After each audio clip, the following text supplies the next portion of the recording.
Great. First I'll go over some of the stuff that people have sent me. So Kevin is starting today. We're meeting in a little bit. We're gonna do some onboarding to like figure out his sales pitch.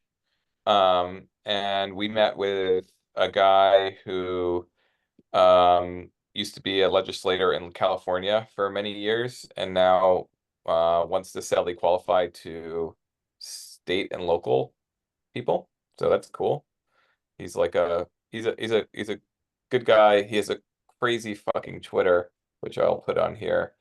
Um, uh, but he's an experienced guy and a really passionate guy, and like just loves the work we're doing. Um, I met him through Tulane mentorship stuff, and he yeah, so he's gonna get in touch with us this week. I'll put that on a note. He thinks that we have a really easy sell to state and local organizations. He's also related to UC San Luis Obispo.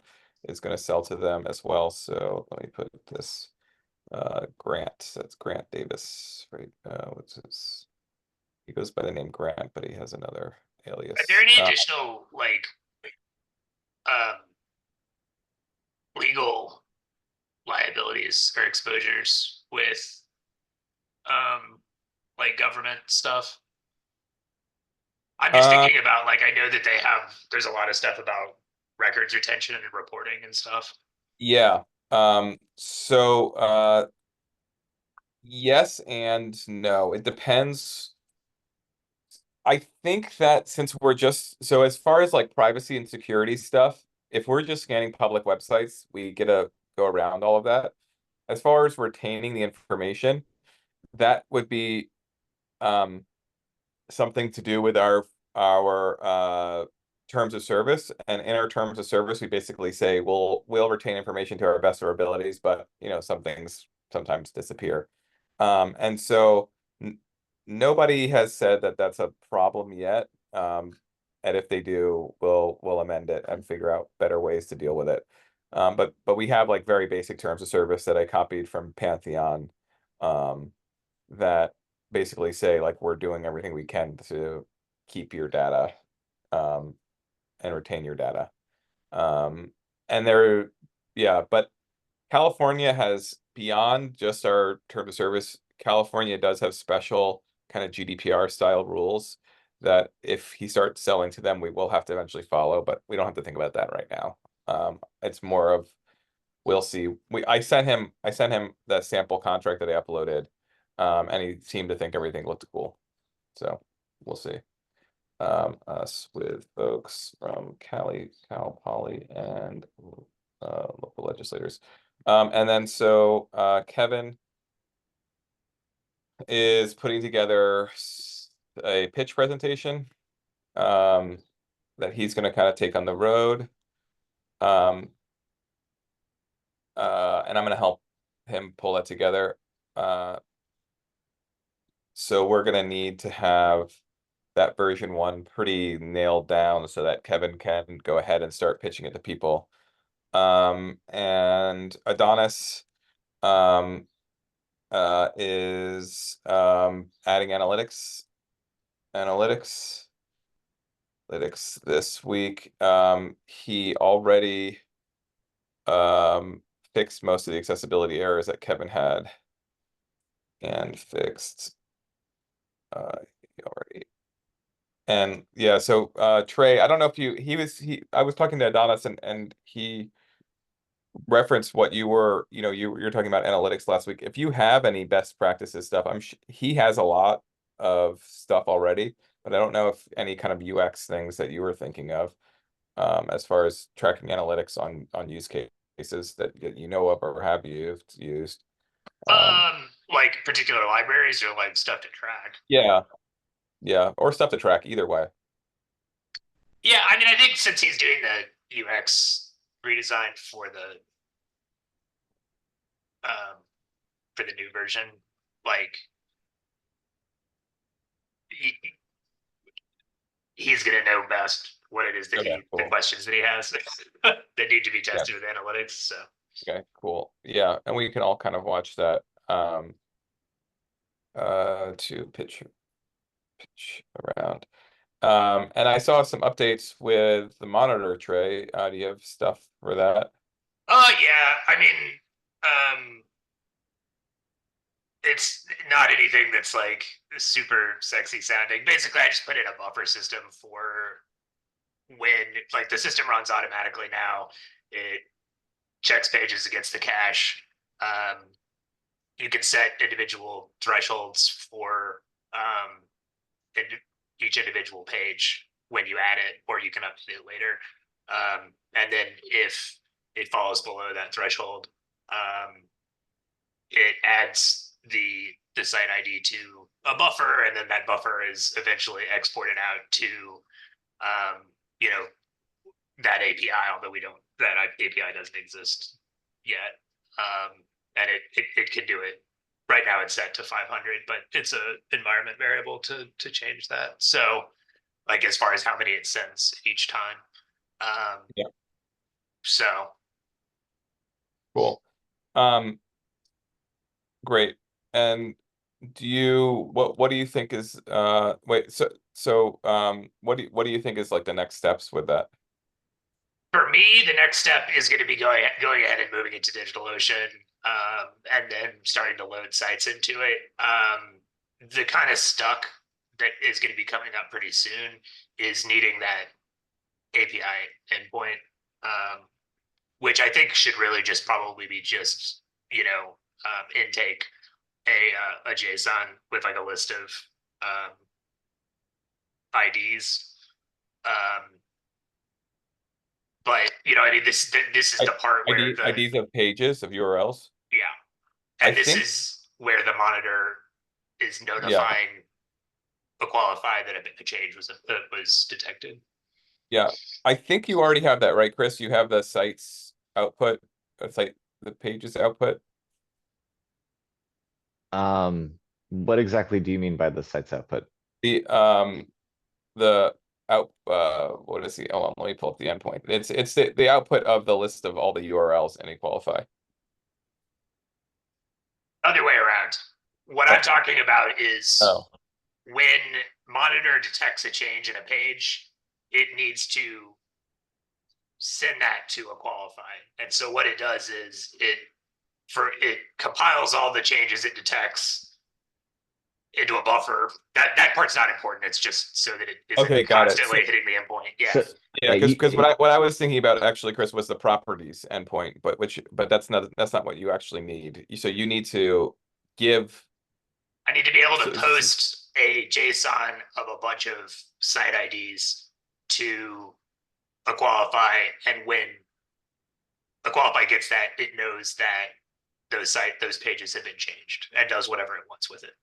got it. So this is interesting because this implies the site IDs are going to stay kind of persistent and important with every report you generate, right? So I need to store all of those site IDs to make sure I can match them up afterwards. Yeah, and I wanted to talk to you about this. Yeah. So the way it's set up right now, Monitor has its own ID system, its own unique ID system for each URL, Okay. um, and you can pass in like a qualify ID, or just whatever you want, and I can return. Currently, when you add the site, it returns back the that unique ID that's unique to Monitor. Um, and then but when it sends back, it can send back that monitor ID, or it can send back whatever ID that you supplied. But in that case, we would need to make that ID that you supply like a required field. Yeah. Is you follow what I'm saying? Yeah, I'm following you. What kind of ID are you using currently for monitor? Because I might be able to just piggyback off of what you have. It's using it's like Mongo IDs, but it's stringified. So it's Okay, just it's like a I don't a 32 character string or something. got it. All and right. great. Just to clarify, are you talking about site IDs or like page IDs, like single IDs of URLs, or It's tied to an like because we individual never. URL. Okay, gotcha. Yeah.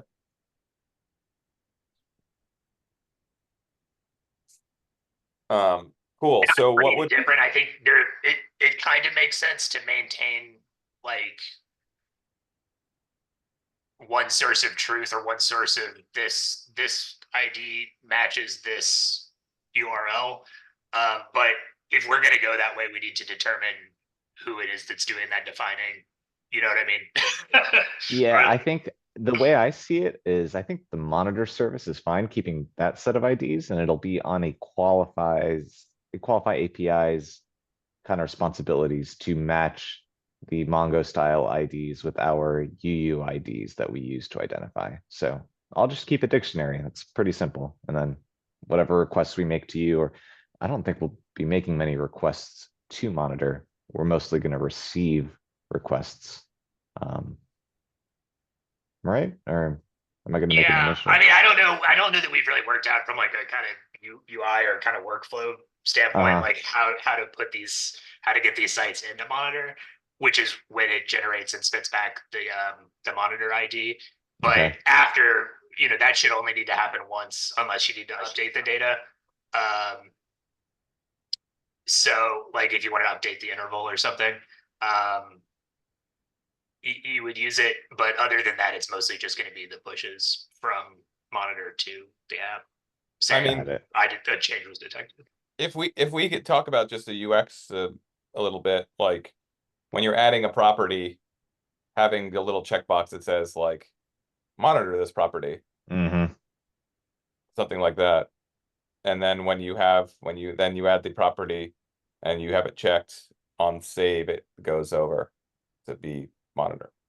Does that make sense? Yeah, I mean, I think the question like I would have would be about is everything going to qualify in Monitor? Is it going to be like an upsell? Is it going to be a separate? I don't know. I'm not advocating one way or the other. Just Yeah, I mean my um uh it I guess my first question is, do you see a big giant extra cost with monitor um as far as like monthly maintenance type of deal? and maintenance, not well. We'll see. I mean, we also need to like. I haven't really done a whole lot of like load testing stuff, which is going to be kind of Okay. once I get it up on. But I mean, just as like it's. I think it's probably a good idea to give it its own Mongo just for scaling because to do it now as opposed to have to doing it in 6 months. Yeah. And then right now, it uses workers, but it's just using a worker in the individual instance. And I'm not really sure. I just need to test to see what the load is going to be as far as whether it needs to be those workers need to be spun out into actual individual work or individual droplets, as opposed to just living on the one. But yeah, I mean, no, it shouldn't. From like a hardware standpoint, it should just be the database and one, two or three um, cheapy droplets. As far as like it's also pretty automated, so like once you turn it on, it should just sort of work. Um, so yeah, I don't think there's going to be. It's not going to be like super expensive to run or anything. I think that we should, I mean, my gut tells me that we should give everybody monitor for free. I mean, not for free, but just like included in the package. Um, and we should, because the way that I've been operating so far is let's just like give everybody as much as we can right now. Um, and that would mean like turning it on for every site. But you know, I I could also see this being something that of an upsell. The only problem with it, so the engineering kind of mindset in me wants to give this to everybody and just turn it on because I think it's a really good thing to have anyway, that people should be constantly checking on it. Um, and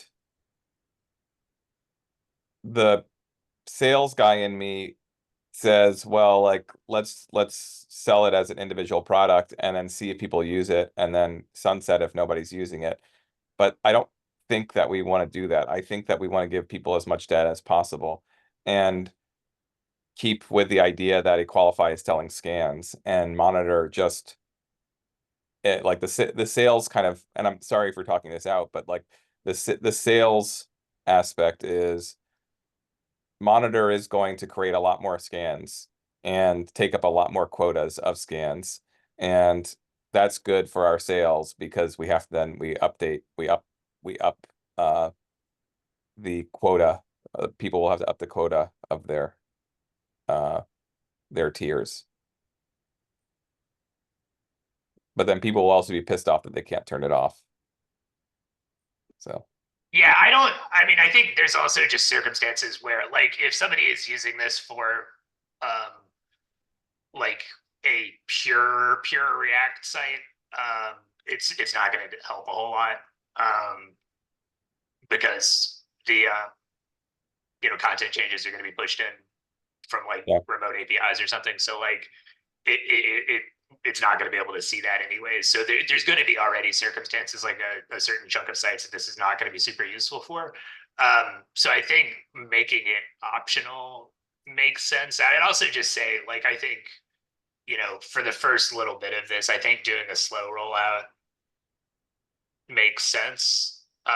Just because, you know, getting the system fundamentally up and working and doing what it's was drawn up to do on paper is like one thing. It's kind of a separate question of like you were saying, of like what the utility is of this, and also just like some like reasonable stuff for like reasonable defaults and kind of tuning it both from like a performance standpoint but also just from like a user standpoint. Like Yeah. I just like right now, just based on kind of futzing around, I ended up picking like 0.95 as like the threshold under which to detect changes. That might be reasonable, it also might not be. um Yeah. and it's just stuff like that. I think it's, you know it's Okay. pretty close to being able to push out the door, but it's also like that's different from being like, I think, necessarily a guaranteed super usable product. So like, which is just going to take some like user testing and stuff. And I think, you know, maybe offering it to select clients or something like that might make sense as like a Okay, cool. out the gate kind of thing. Yeah. So I'm just updating. So we'll uh monitor updates. So like an opt-in feature. Um that automatically that triggers scans when pages are updated. All right.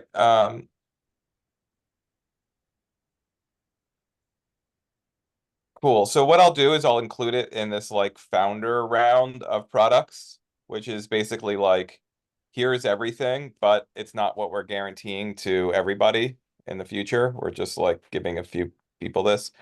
And whether I think we should start with it being just a checkbox and then make it more complex as we need, right? As people are like, like the regularity doesn't is not working for me, or the sensitivity, these kind of things, and then we could start adding in that. But like just having it as an opt-in box would probably be best, and then we'll sell it as a product, but a product that's bundled with this limited time founders tier so that we can do anything we want with it after that initial. Cool. Yeah, I think also a big part of this is going to be the UX like integration stuff. Just Yeah. because this thing like is like kind of a little bit of a black box. You just put in URLs into it and then it just eventually like spits back out data.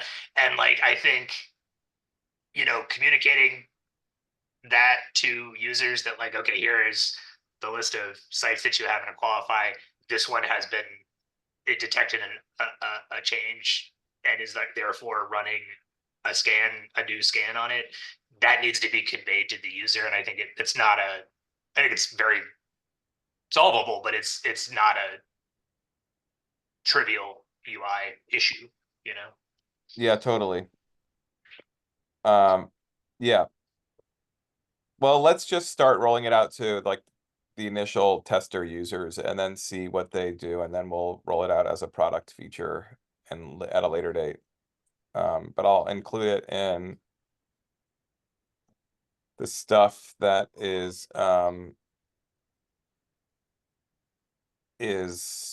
included in as like a feature for these founder users that we're rolling out to right now. And like they're the ones who will get it. Nobody else will get it, basically. Cool. Um, okay, you're gonna move it to DigitalOcean, start to load sites into it, and do you need so with the API stuff, do you just want to schedule a time with Chris? Yeah, I could do that. I mean, I don't know, Chris, do you like what do you feel like you need from me?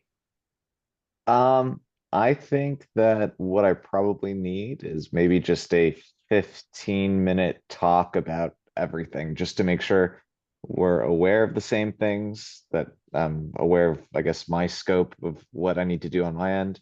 Um, Maybe a few endpoints to play around with. And that's it. Okay, cool. You want to do that like this week or Yeah, let's do it this week. I'm available pretty much most of the time, working hour central. So I'll put your I saw your cal.com thing. I'll send that to both of you. So yeah, you, so all Trey right, can cool. We'll figure something out. cool. So Chris, how's the API going? I think we were talking about results last Paul. I saw some updates on scans. yeah. So I was eager to get results working this week. Turned out to be a bit more work than expected, but that's fine. I'd say I'm still on track. I am currently in the process of creating scans and correctly processing them and parsing them into distinct nodes, messages, tags, URLs, etc. And I'm trying to balance, just like a lift and shift of what the PHP code did, but also maybe cleaning some things up along the way and doing it intelligently. Cool. So I can probably share my screen and maybe go through the updates if, Oh yeah, please. yeah, let me do it. Share screen. All right. So few things. Updated database structure a little bit. Um, this is our current, I guess, kind of new database look. We've got scans and URLs added, and I updated the properties table a little bit. I also added a lot of created at, updated at fields just to kind of keep track of when items were created and when they're updated. I think that could be helpful down the line. I'd rather have an abundance of data than not have this information. Um, we are doing a single table design in the sense that every table has a user ID associated with a row. Um, Scans refers to queued scans over in the MySQL structure.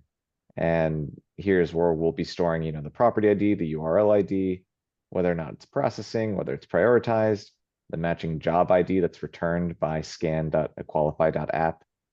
And as a proof of concept, I just stored the entire results blob in a JSON field, but obviously we need to go through that and update a user's information in the background.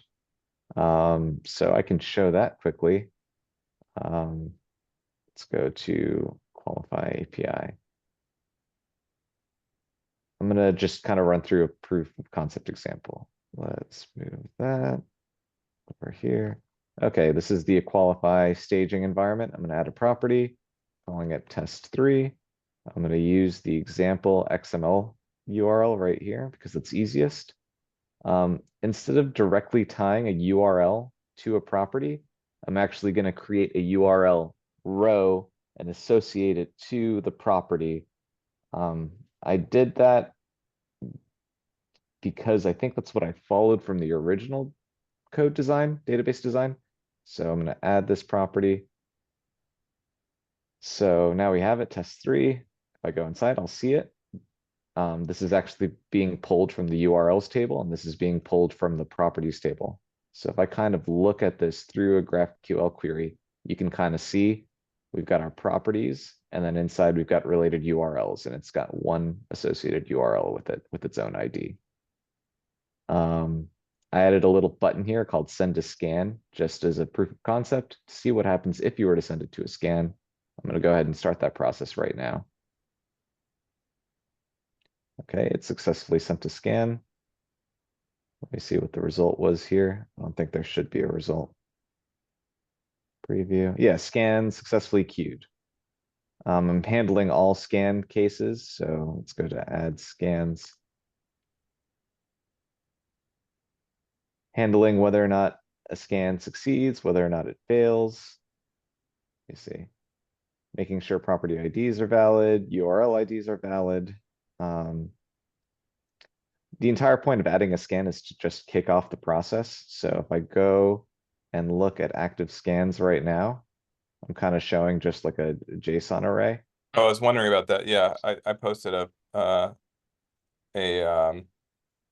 didn't know it was a bug that it was showing the JSON array, but I No, will. it's me literally just Okay. debugging. So it's kind of quick and dirty just to see what the results are inside of the front end. If I were to go to the database and look at scans, let me see if it's still there. Yep, it is. And it looks like it got the results back already. So it was very quick. This gets um, caught by an Event Bridge scheduler process. So Amazon Event Bridge is kind of the cron for AWS, and we have it set to run every minute. So every minute it calls our Lambda function, and it calls a specific route called process scans. Process scans is what handles, I guess, the magic of pulling the scan API for whether or not the job had completed. If it's delayed, active, or waiting, we just kind of skip over it. If it's failed or unknown, we delete the scan and we log that we've deleted the scan. We could probably put some more information in here. We could send them an email. We could do all kinds of notifications. And if it completed, we run the scan processor. And I made sure to kind of follow as best I could the existing code. Process scans.php and then scan processor.php are Cool. mainly the ones I referenced. Yes.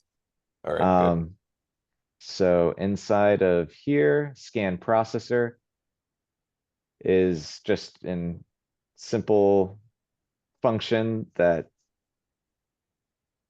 tries to parse through the results data, and it will either replace the ID with one that exists in our database or create a new row. So this is a little bit kind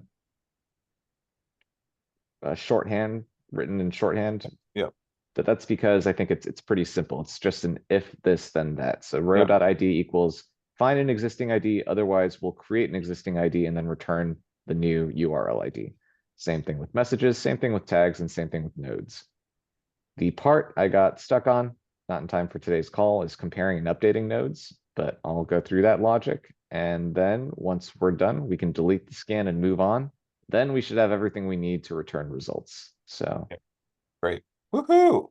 yeah, that's about it. Let's see if there's anything else. Nope. I think that's mostly And it. then so right now, the only question I have is right now, so you're storing those results all as like a blob or just like a single field, but it'll eventually parse it into the proper. Correct. Yep. Okay. I'm going to be creating messages, tags, Okay, good. nodes, and I'm going to Okay. try to have it working exactly the way it was. Cool, cool, So cool. Okay, yeah, that was my only. Uh, great. I'm really curious to see.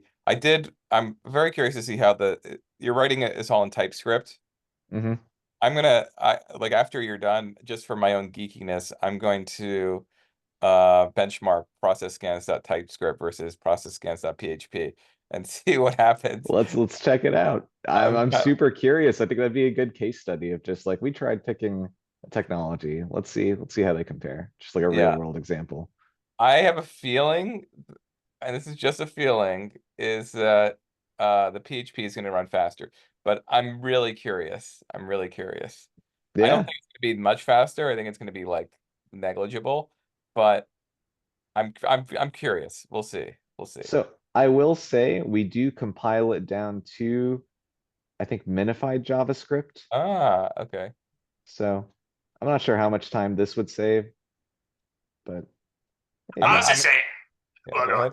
No, go Oh, I ahead. was just gonna say that yeah, I mean, even like I think most of the bottlenecks, the performance bottlenecks, this whole thing are like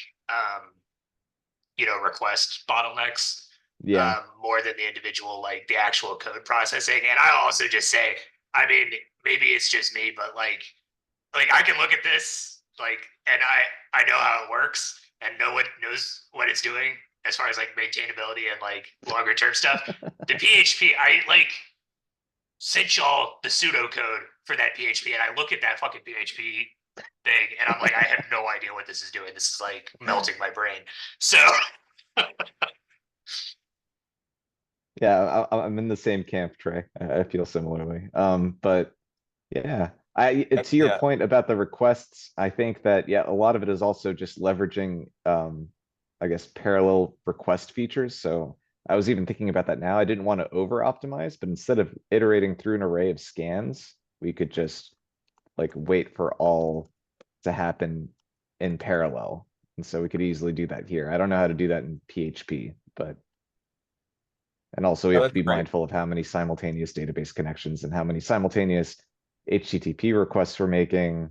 I don't know if we have any rate throttling or if we even need to worry about that yet, but we could just run everything at the same time in one step. And even in here, we could do the same thing. Instead of iterating through each table of URLs, messages, tags, and nodes, we could do it all at once. That's sweet. Well, that's where we're gonna get a lot of performance savings because PHP literally we have to run to get concurrency. You have to run. It's not like this. Yeah. Yeah. We're like yeah. It's kind of Well, it's nasty. weird because I think JavaScript is also single threaded. I think PHP is single threaded, but there's some kind of trickery going on to make it seem like you're spawning multiple processes. So, Yeah. Well, you don't have the equivalent of like an Ajax request in PHP, which yeah, allows, and you can do like what we do is like a execution request, which is just like running another PHP file, which is not the way to do it, but it is a way to do it. yeah, So that yeah, that's cool. I think I'm not saying that I'm like at all at PHP. It's just curious now that you have this in TypeScript. I'm actually just like curious, genuinely just curious. yeah. Um, cool. This is great. This is exciting. Thanks. Yeah, I I'm think super yeah. stoked. So I think we're pretty much on track still. It's June 10th. We're hoping for a July launch. I mean, do you feel confident, Trey and Chris?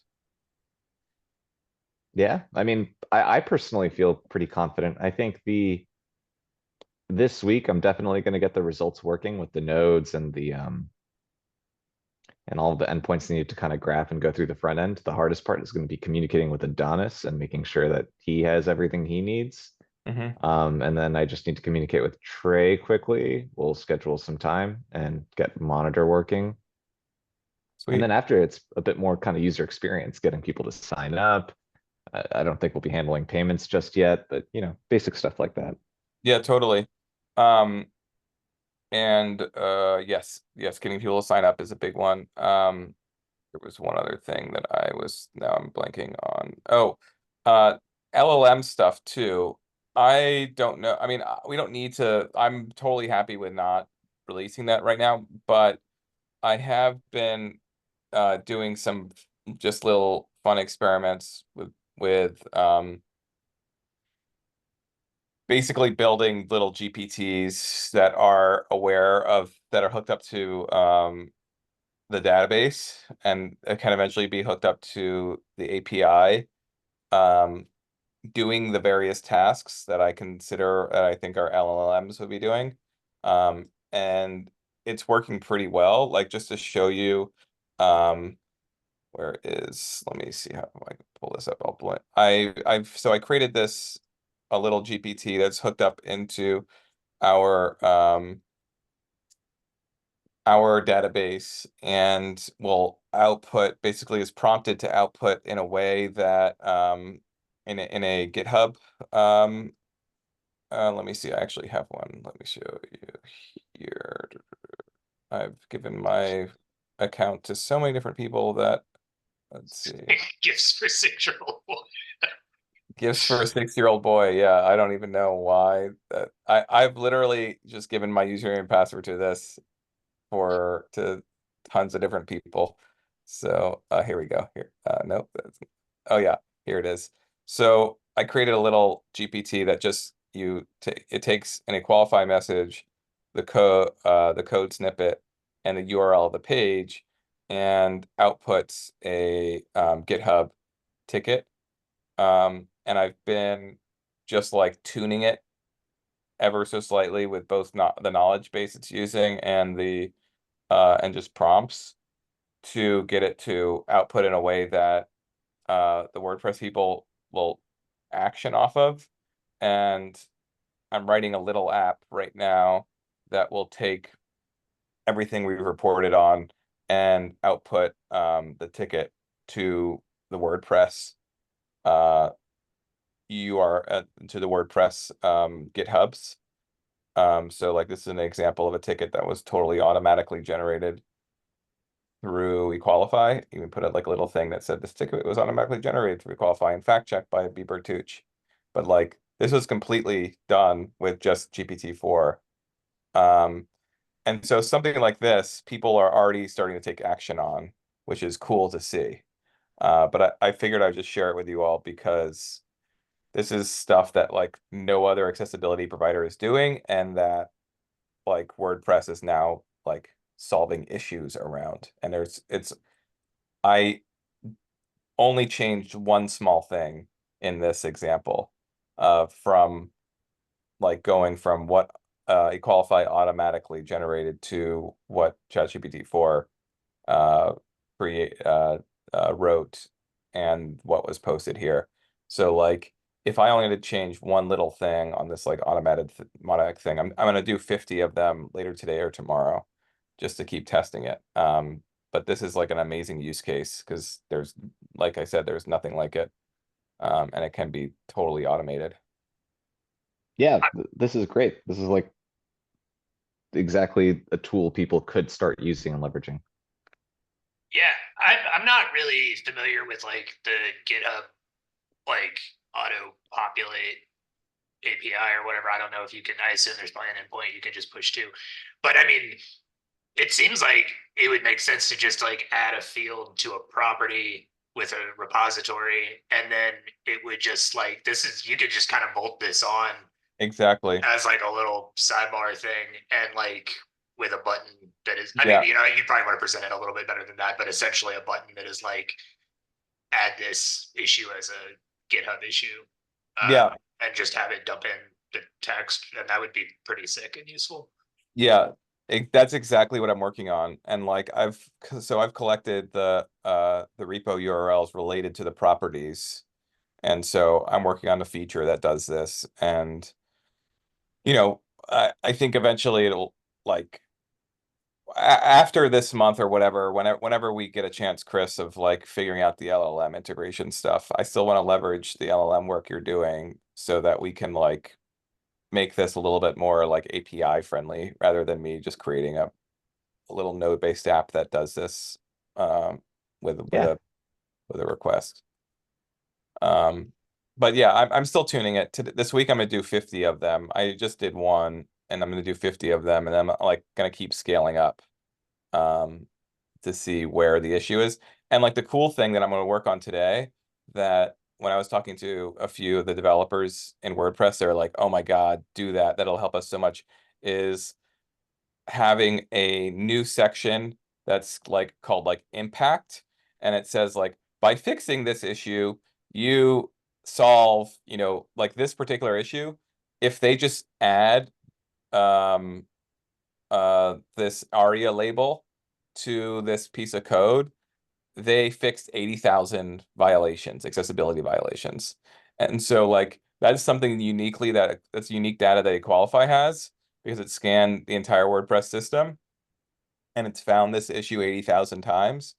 And something that motivates the open source contributors to be like, oh shit, I can just like do this and fix 80,000 issues. Hell yeah.